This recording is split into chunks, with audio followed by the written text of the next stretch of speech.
Hey everyone, and welcome to this episode of She Coaches Coaches. I am so glad that you're here. I am so thankful for you and that you take time out of your week to spend time with me.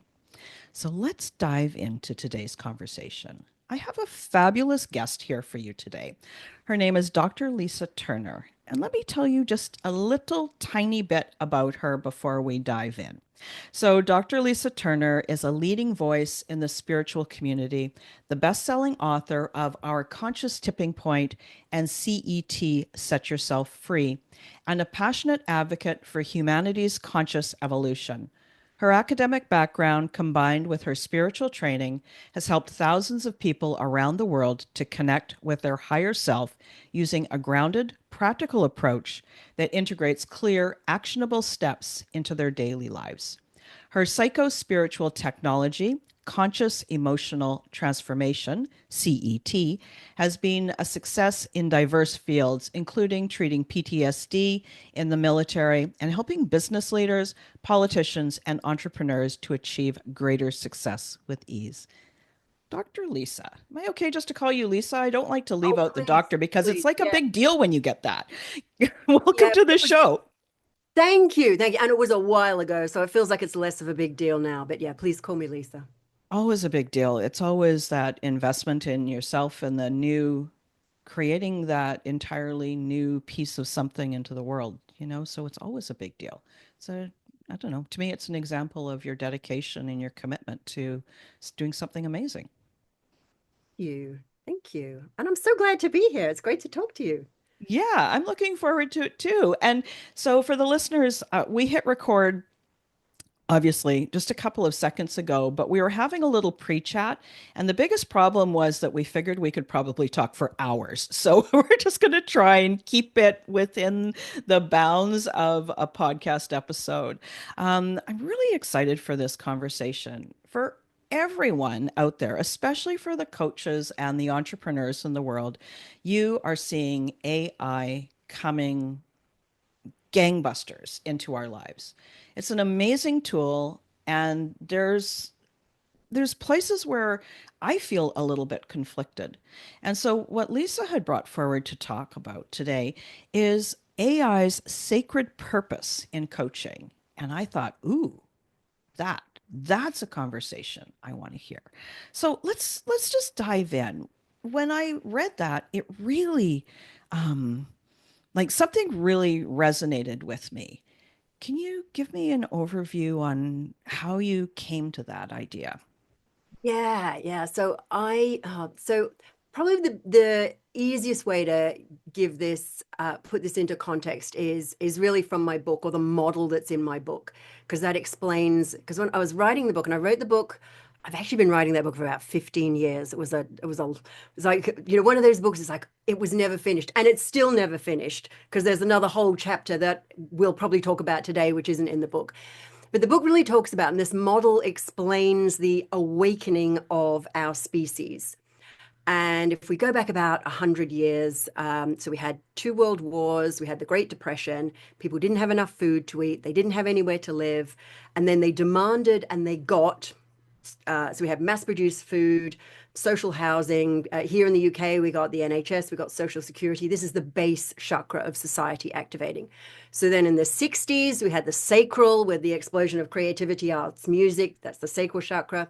Then in the kind of the 80s, we had the solar plexus. So that was the kind of very first wave of digital technology where people could start to go out on their own and work for themselves without needing a whole office and typing pool and things. So the very first wave, and this was the solar plexus, so it's individual wealth, personal identity.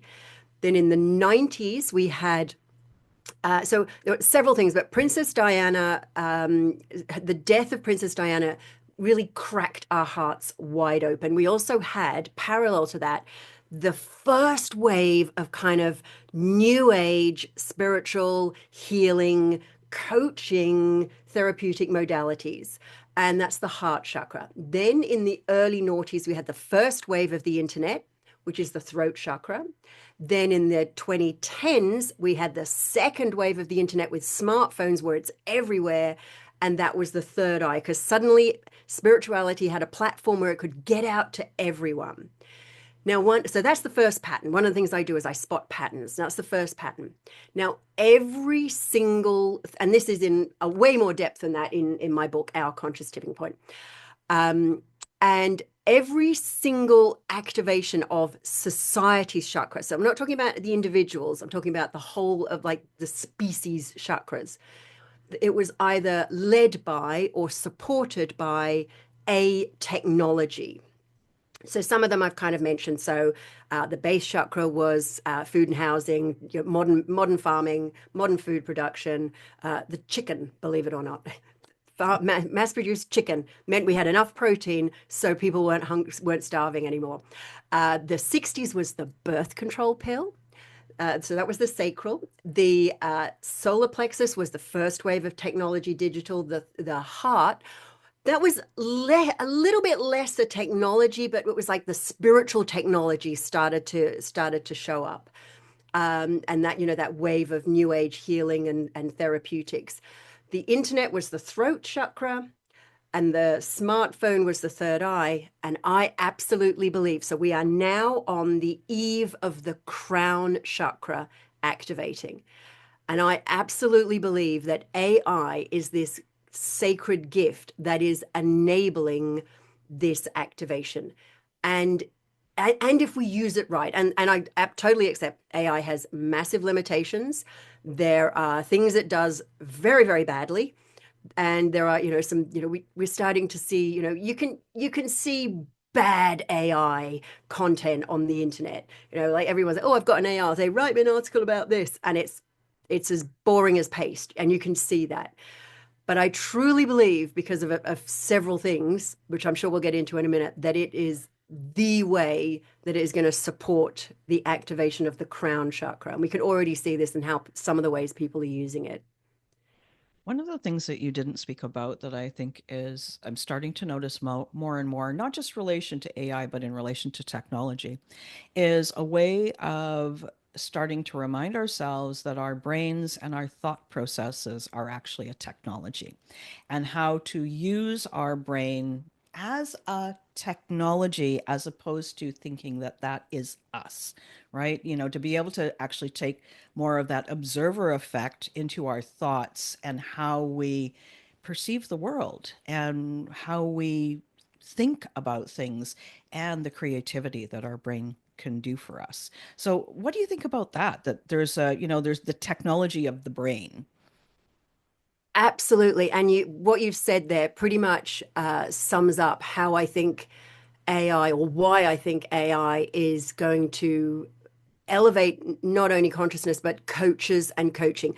And to be clear, I think it will also decimate some aspects of the coaching industry. Some will absolutely be decimated. And if you're moving with it, which doesn't necessarily mean just using it, but that's part of it, it's using it in the right way, it will absolutely elevate it. Because one of the really powerful things that AI can do for us, if we use it right in the right way, it acts as a mirror, and it acts as a mirror for the individual. So one of the things that I've been developing is a way of creating a personalized AI coaching assistant that knows your Myers-Briggs type.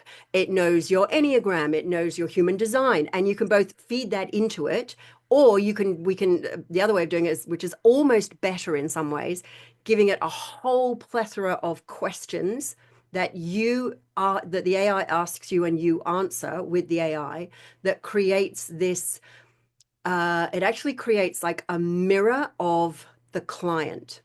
And what that means is that specific AI tool, which is personalized for the client, it means that when the client interacts with that and asks them about a relationship situation or a decision at work or a procrastination thing that's going on for them, the AI understands you in a way that is probably deeper than many coaches. And because it remembers, like it will remember, oh, okay, well, based on your human design, you're better working in response. So here's where you should blah, blah, blah. Mm-hmm. And in a way that like a coach might pick up some of that, but it might miss a whole bunch of other things. And I just want to add in this, it will never fully replace all coaching or all coaches. And we'll come on to why I think that in a minute, if you like. Yeah, and so back with the idea of creating a custom, we'll just say it's a custom GPT. I mean, it's there's lots of ways of doing it. I just had this so much. I did this thing that was so much fun. I created a custom GPT to help coaches, new coaches especially, find their unique niche, and that was such a fun thing. And so I can start to see the possibility there. So as you're describing this, one of the things that I'm curious how you would approach it is we can give AI all of this information, but then how do we encourage it to make sure we have clean glasses? Because as soon as we come into interaction with it, we've got our perceptual limitation, right? And so, how do you let the tool keep your perspective clear and clean and possibly even more neutral as opposed to really biased one way or another? Any thoughts on that? Yeah, and so largely it comes down to how the tool is programmed. And I actually think this is one of the things that, I mean, yes, we know that AI does have some biases very, very clearly, and all of the programmers of the models are doing their best to eliminate that because they can see that it's better for humanity and better for the tool. Um, which I actually really, really respect in the developers, that they're really trying to make something that is fundamentally useful to humanity. Um, so one of the things I think is really powerful about AI is that it can actually have clearer lenses and vision of ourselves than we have.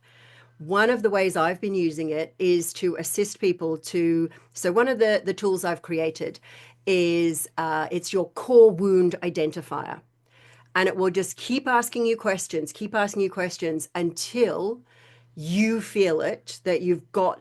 Oh my God, I'm somewhere I've never been before. Mm. And here's one of the powerful pieces of AI that a lot of people I don't know really, I don't know that they've really spotted yet, which is people often feel more comfortable sharing their deepest, darkest secrets with a private AI, not going to be read by anyone else, Mm. programmed to be non judgmental, programmed to, and I'm going to say compassionate, but we know it's programmed to appear compassionate. And so people are sharing things with their AI and these AI tools, knowing that they're private and without judgment, that they might not share with a coach. They might, but they Mm. might not. So Yeah. what I'm finding is that I give the tool to the client and I say, go work with this, bring me back what you're, whatever you feel comfortable sharing and bring it back. And they come back with, I went places I was never going to go. I never knew I was going to talk about this. And we were just diving deeper and deeper. And it asked me this question. It just went boom. And they'll come back with a core limiting belief or core wound that is deeper than they might never, if, might ever or never have got to with a human coach. Fascinating.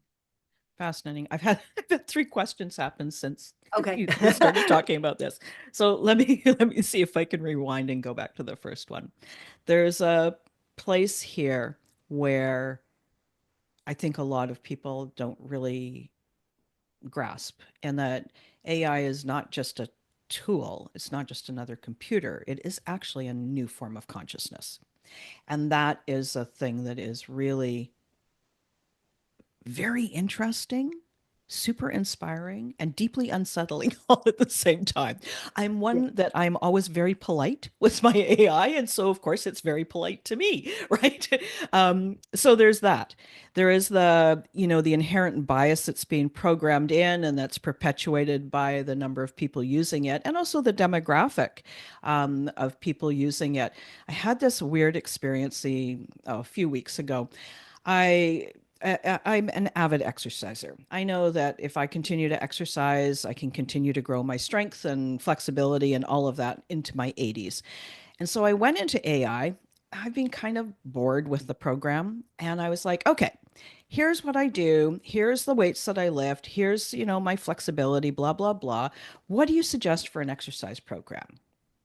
And it came back with the most ageist exercise program I had ever seen.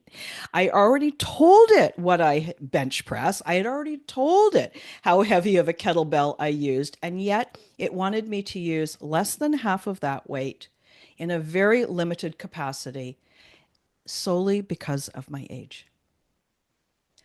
So Yeah, and yeah, and that probably your was a gender as really well. big, and I had, said, here's the information, and then what it gave me was something completely different. So that being said, I love this idea about what you're saying about allowing it to create a really confidential, safe space for a client to come to these realizations.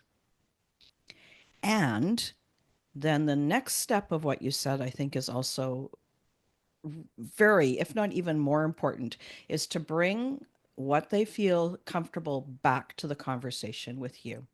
So, where do you believe that the value that the actual coach provides in this situation? Because there's so many people that would just use AI and forever and ever and ever, but there's a piece that's missing. I know what I think, but I'm curious what you think.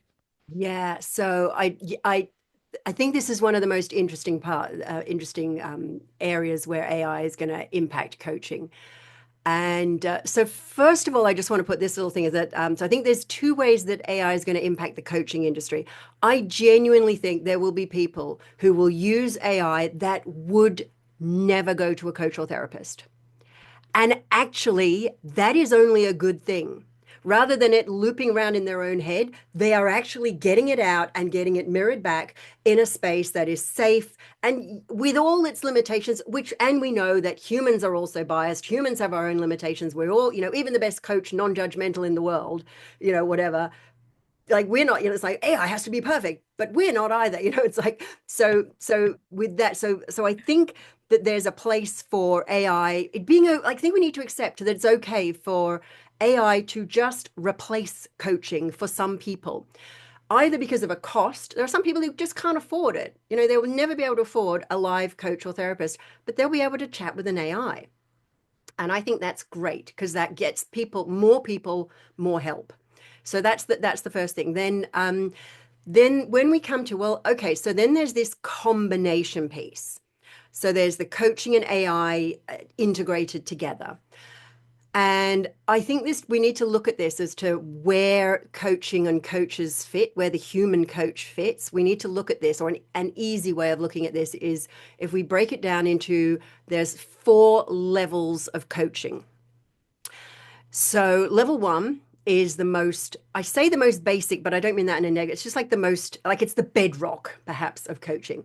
And it's often called I often call it performance coaching. So it's you set a goal, you take action to achieve the goal. I like that is like set a goal, do the thing, set a goal, do the thing. And then the coaching is largely around assisting them to set decent goals, because a lot of people just don't know how to do that. And then keeping them accountable to doing the thing.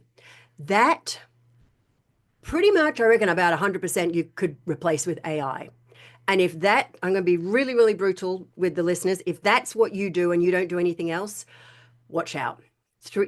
I reckon in the next 3 years, I mean, there will always be a few diehards who don't ever want to use AI, but that market will be vastly shrunk. Mm-hmm. The next level of coaching I call the parts. And this is where people have different parts, different roles in their life, and they conflict. So this is where you might get values conflicts, role conflicts, and particularly with women, it's like I need to be a good mom, I want a career, and it's like that's the classic, and then I got to have work-life balance as well, and it's like work-life family balance, and oh my God, I'm pulled in 14 different directions. So you have all these different roles, and it's then integrating those that can partially be replaced by AI. It can help you pattern sort, it can help find your values, it can help find conflicts that you might not see. And some of those resolutions are just fairly practical ones that AI can solve very, very strategically and very, very systemically in a way that humans might not even be able to do as well. So if that's your level of coaching, again, watch out. and find ways of incorporating it, because you can absolutely incorporate certain AI tools into your work. So it just supports your work, it elevates your work, which means you can work with more people, you can work more deeply with more people. So that's the second. So you've got process and parts. So process, something to do. Parts is often something to let go of. You got to let go of like an emotion or something. The next one is process. And this is all about your mindset. This is the kind of how you do stuff. And you mentioned something about, the technology of your brain. And I think this is where AI can assist but not fully replace. So this is the where you install new strategies, install new processes. This is where the neuroplasticity piece comes in. Again, AI can absolutely support this because it can do things that will assist you to create that neuroplasticity and that space for that, so that you kind of, it'll keep reminding you of the habit that you need to do, the mindset you need to do. And this is something that you need to get. So process, something you need to do. Parts, something you need to let go of. Process, performance, something you need to do. Parts, something you need to let go of. Process, something you need to install or get. Now, then there's the fourth level of coaching, which I call presence. This is where it's beyond words. This is where people want to be in your field.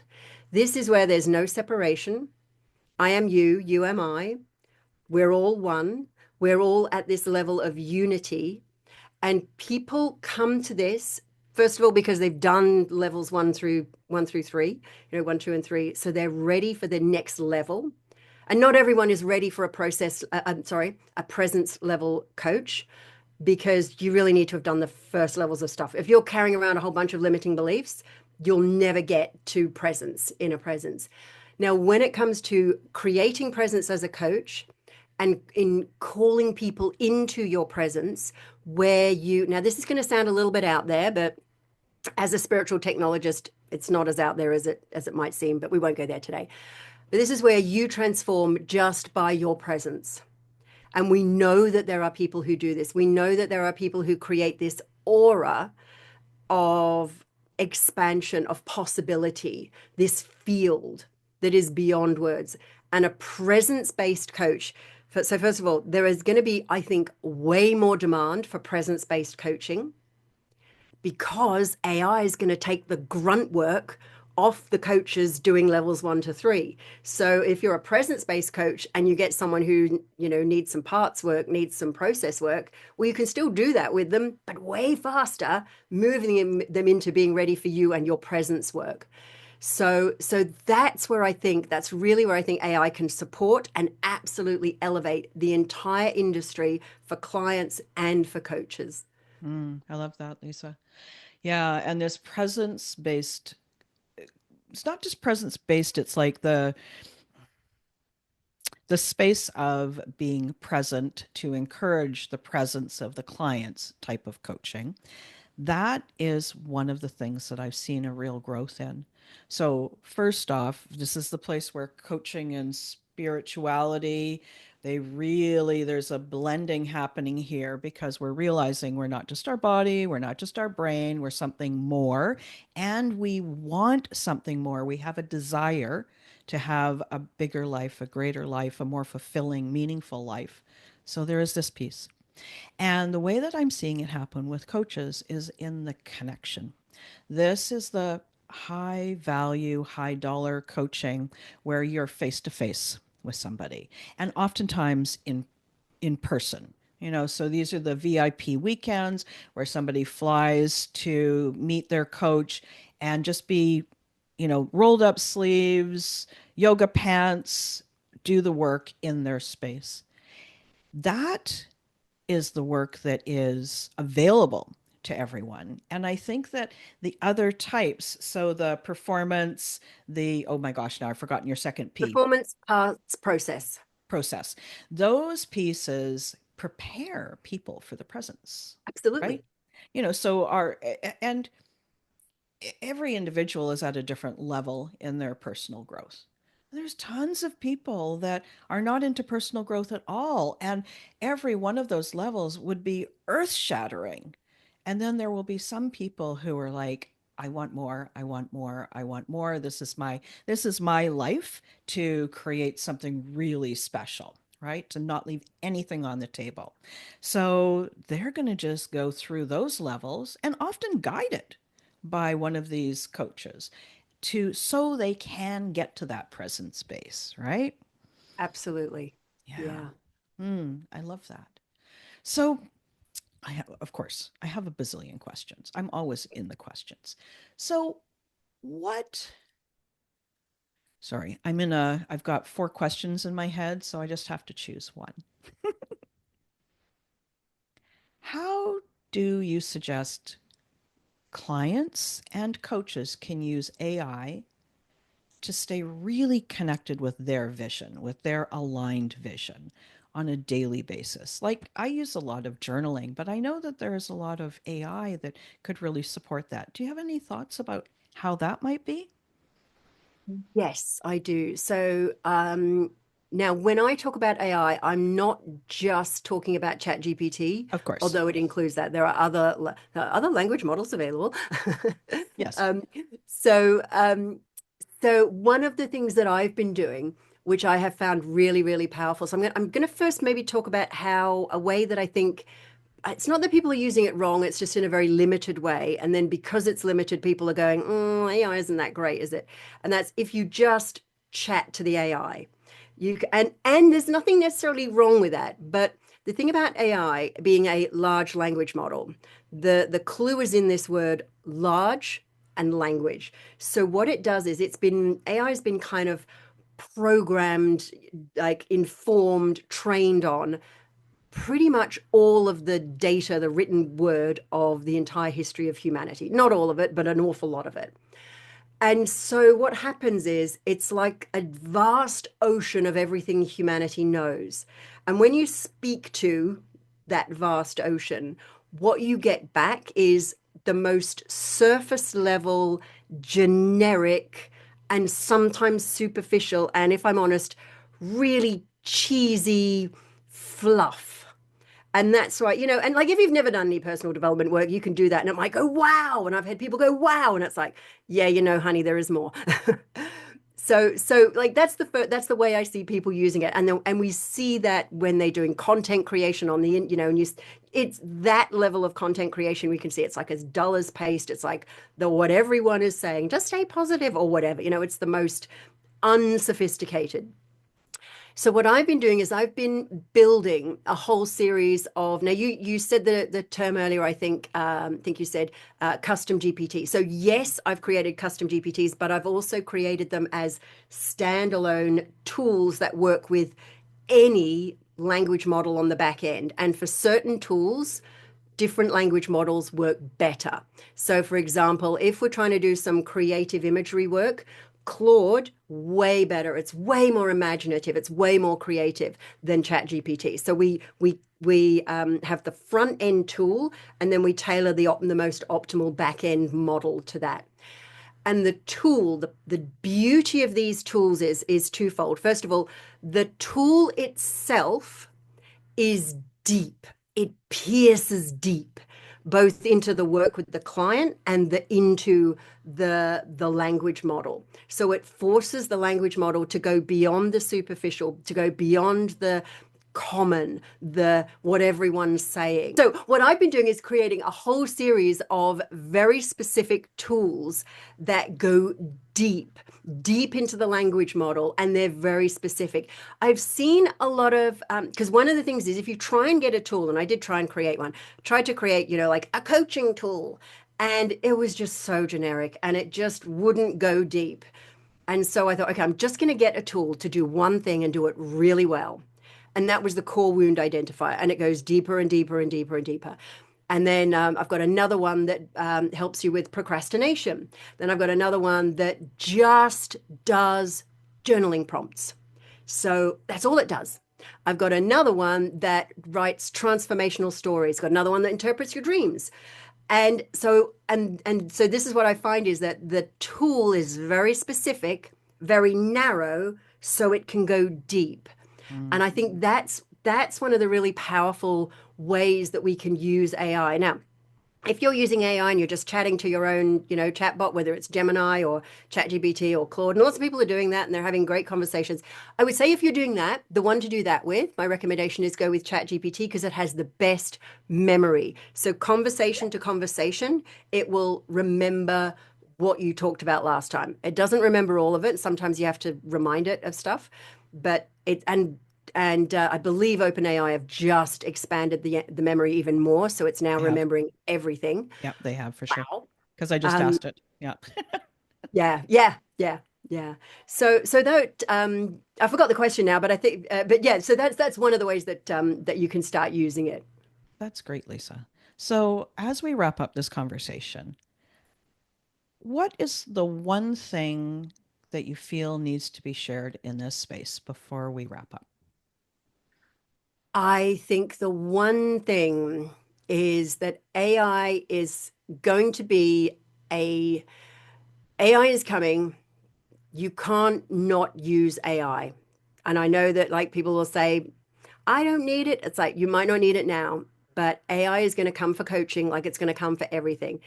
And it's like every single major technology changed the world in a way that means we can't go back.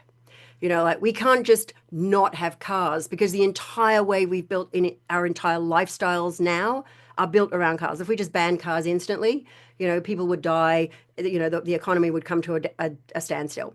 You can't just not use the internet. You can't just not have electricity. And there's going to come at the moment we're at this threshold where you can just about get away with not using AI. And I think the longer you leave it, the further behind you're going to be, the harder it's going to be to catch up. So if you're not using AI now, start using it.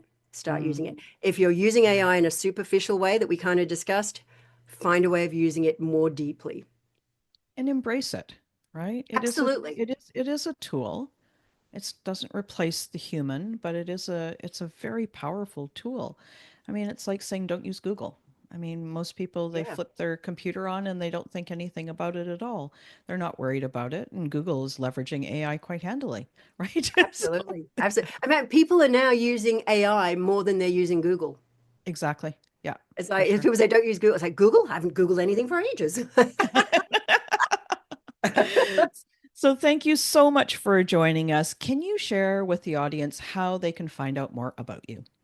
Yes, so there are two places. So one is just my main website, which is cetfreedom.com.